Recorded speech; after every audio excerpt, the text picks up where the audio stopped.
Hi everyone, Chef Shelly here from Kitchencue. Hey, have you guys heard of kale chips? They are all the rage now, and I have to say their popularity, well deserved. They are crunchy, they are salty, and they are delicious, and they're also healthy. But that can be our secret. It's a great way to get people to eat a little vegetable without them really knowing it. So I thought I would show you how to make them here in the privacy of your own home. So what you'll need is one bunch of kale, and you'll wash the kale leaves.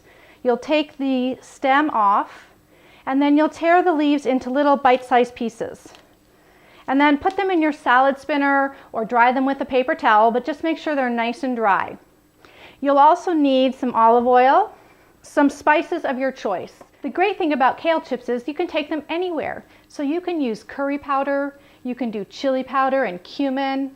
Today I'm going to use some garlic powder, salt, some dried parsley, and some fennel. So olive oil, your spices, your kale that's been torn and dried, and then you'll need a cookie sheet with a piece of tin foil. I use the tin foil on the cookie sheet, so it just makes for easy cleanup. The fewer dishes I have to do, the happier I am. So what we do, we take our dried kale and we put it on our cookie sheet. And we want to do a nice even layer of the kale. Just enough to evenly spread on the bottom of the pan. I'll do a couple more pieces here. Then we take our olive oil and just drizzle it. Now the great thing about making kale chips is that it doesn't really require a recipe. You can do whatever you want. So a little bit of olive oil, and then take your spice mixture. Like I said, I'm going to be using the garlic salt, some dried parsley, and fennel, and sprinkle that on top of the kale as well.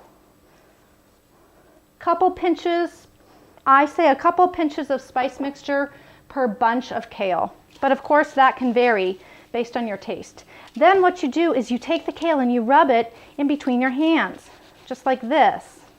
And what you're wanting to do here is evenly coat each leaf with olive oil and some of the spice mixture.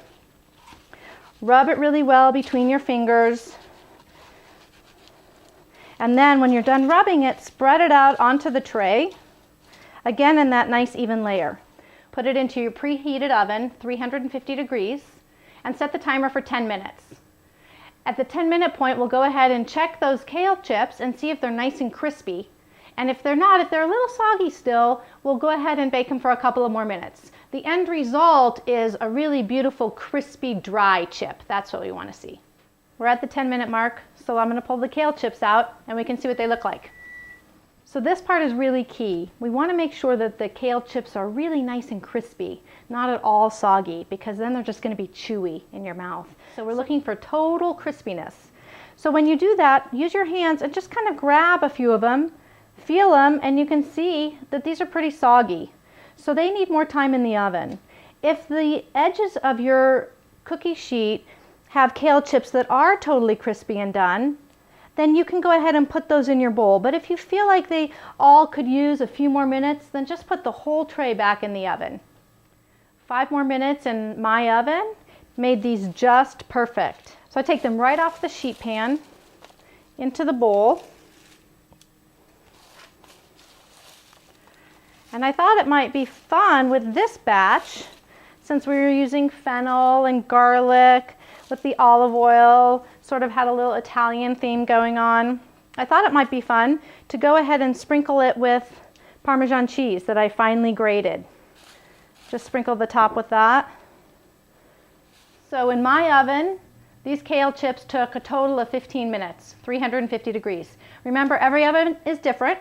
So do that check at 10 minutes, feel if they're crunchy or if they're still soggy. Give them a few more minutes if they're still soggy. So I hope you enjoy these kale chips. Thanks for joining me, and I'll see you in the kitchen.